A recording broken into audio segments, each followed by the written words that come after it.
Nous sommes donc dans Matthieu au chapitre 26, à partir du verset 41, au verset 41, autant pour moi. Il est dit ceci: veillez et priez afin que vous ne tombiez pas dans la tentation.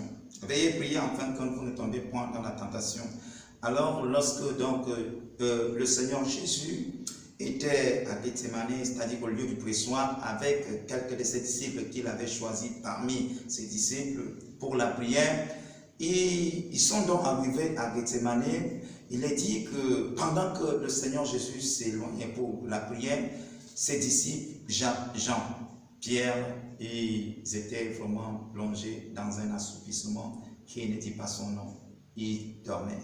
Et le Seigneur vient pour les réveiller, pour dire: mais comment je vous ai appelé ici pour me soutenir dans la prière, pour qu'ensemble nous puissions prier, et vous êtes en train de dormir. Alors vous n'avez même pas pu faire une heure avec moi dans la prière. Il dit: veillez et priez afin de ne pas tomber dans la tentation. Alors, ça va se reproduire jusqu'à la troisième fois. Il dit: bon, dormez maintenant. Dormez maintenant. Alors, qu'est-ce que le Seigneur était en train de dire à ses disciples? Et il veut que toi aussi, et que moi aussi, que nous puissions saisir cette pensée. Il disait que, en fait, les tentations vont arriver. Ce n'est pas parce que vous êtes mes disciples que les tentations ne vont pas arriver. Les tentations vont arriver. Mais dès lors que les tentations vont arriver, comment faire pour ne pas tomber en tentation? Il dit: il faut prier, il faut veiller pour ne pas tomber en tentation. Le jeûne et la prière que nous faisons, ce n'est pas pour empêcher les tentations de venir. Frères, sœurs, c'est pour ne pas tomber dans les tentations. C'est pourquoi nous avions compris plus haut, le Seigneur nous interpelle dans Matthieu chapitre 5, nous avions compris comment il nous interpellait du verset 10 au verset 16, et dit quoi? Heureux serez-vous lorsque vous allez être persécutés, vous allez être outragés, où on va dire de vous toutes sortes de mal. Il dit: soyez heureux parce que, alors, ceux qui vous ont précédés, on a fait pareil. Jésus-Christ est le même hier, aujourd'hui et éternellement. Chaque fin d'année, tu vas constater que c'est toujours comme ça. Satan travaille avec ses agents, il travaille. Satan ne se fatigue pas. Et à la fin d'année, il multiplie ses stratégies. Seul objectif pour quoi? Tuer ta foi. Dès lors qu'il a tué ta foi, alors il a la possibilité donc de voler. Il a la possibilité de détruire, de t'égorger. Quand ta foi n'y est pas. Mais quand tu as la foi, ça gêne Satan. Il n'aime pas les hommes de foi. Il n'aime pas les gens qui ont la foi. Lui-même, Satan, il sait que si tu as de la foi, alors tu es agréable aux yeux de ton Dieu. Et quand tu n'as pas la foi, il dit: tu n'es pas agréable aux yeux de ton Dieu. Il sait toutes ces choses. Il sait toutes ces choses.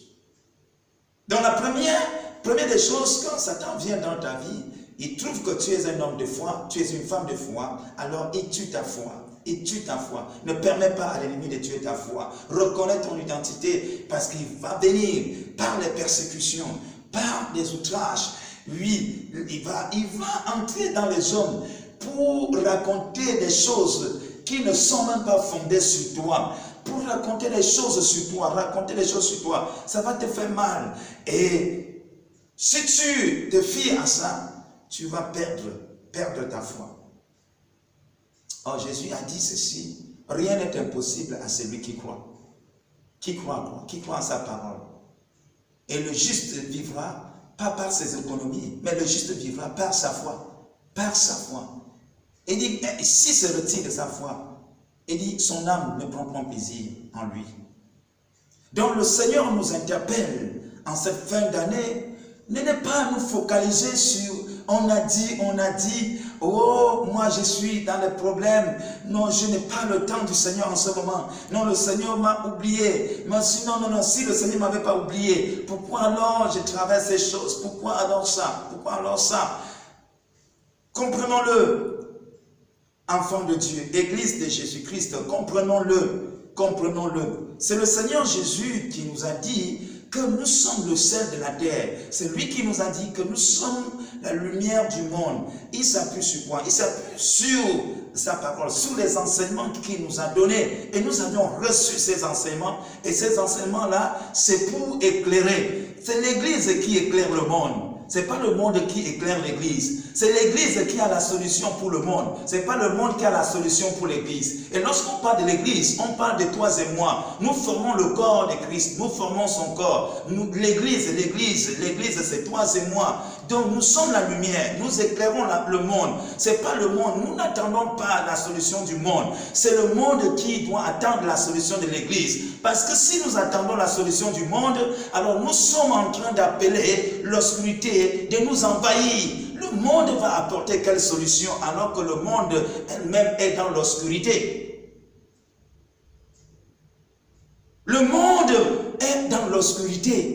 Et le monde sait bien que, alors l'Église est la lumière. Et le monde veut être éclairé. Le monde le monde refuse d'être éclairé. Mais c'est nous qui devons éclairer. C'est notre rôle, c'est notre identité. Si donc je suis sur la terre, je suis appelé à éclairer le monde. Ma famille doit être éclairée. Alors là où je suis doit être éclairé. Est-ce que tu entends ça? Ta maison doit être éclairée. Parce que tu as compris que non, il faut allumer ta lampe. Dès lors que ta lampe est allumée, alors tu dois balayer ta maison. Parce que la lampe allumée, alors te permet de voir là où il y a de la saleté. Pour évacuer de la saleté. Parce que Dieu ne viendra pas chercher une église avec de la saleté. Une église sans tache, sans ride. C'est cette église-là que Jésus viendra chercher.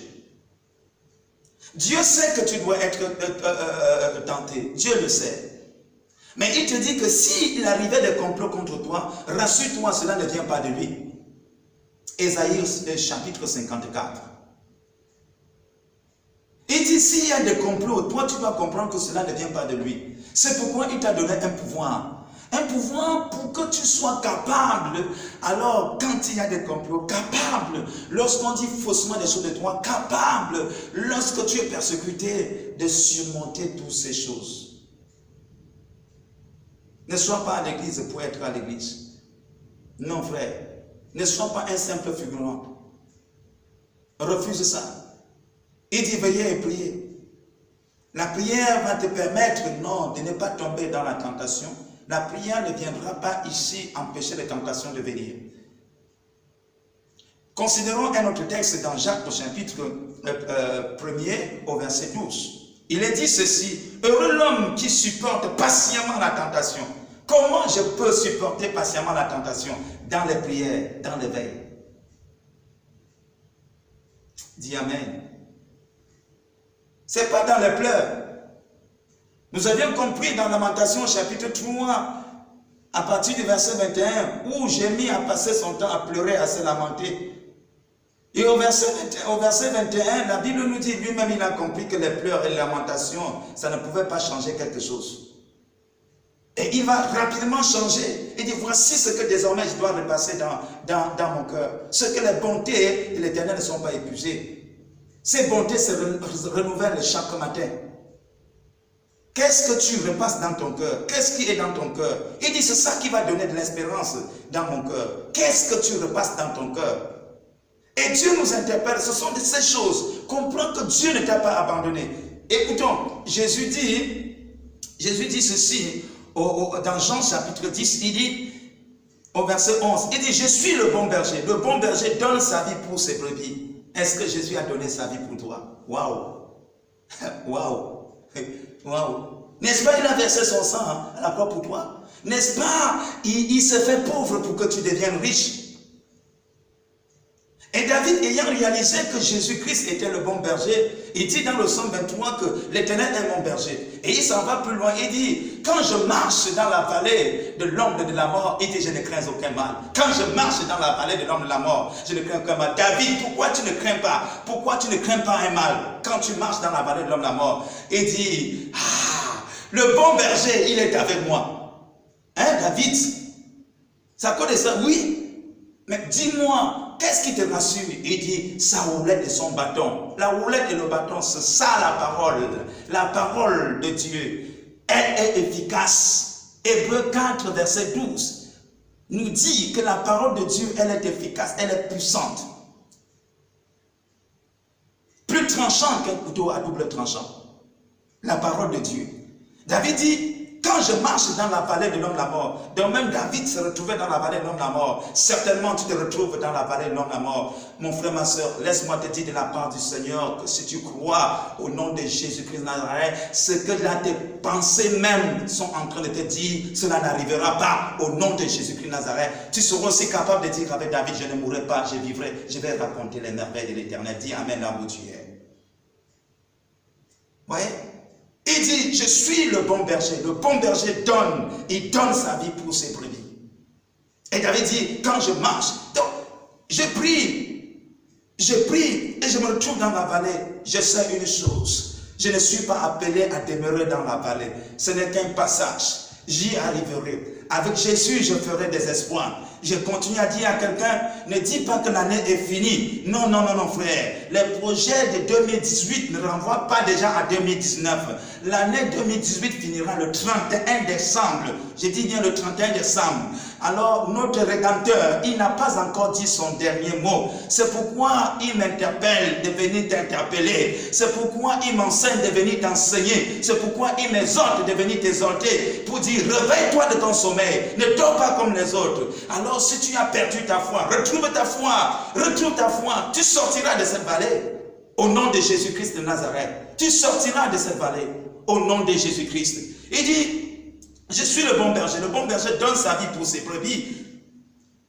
Mais le mercenaire n'est pas berger. Et à qui n'appartient pas les brebis, qu'est-ce qu'il fait? Lorsque le loup vient, il fuit.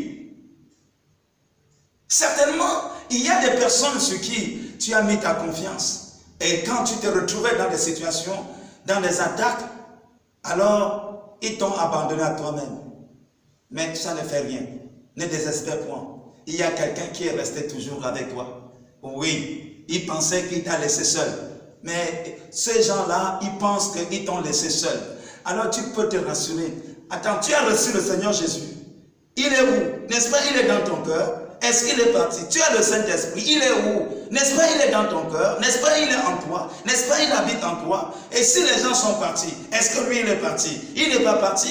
Joseph était en prison. La Bible dit Dieu était avec lui. Où? En prison. Donc même Dieu était en prison. Oui, il était là-bas. Dieu était là-bas. Daniel était dans la fosse. Où était Jésus? Jésus était dans la fosse. Oui, il était là-bas. C'est pourquoi quand David traverse la vallée de l'homme de la mort, il dit, je ne crains rien, car l'Éternel est avec moi. Sa roulette de son bâton me rassure. Il dresse devant moi une table en face de mes adversaires. Il oint d'huile ma tête et ma coupe déborde. Est-ce que tu peux dire Amen?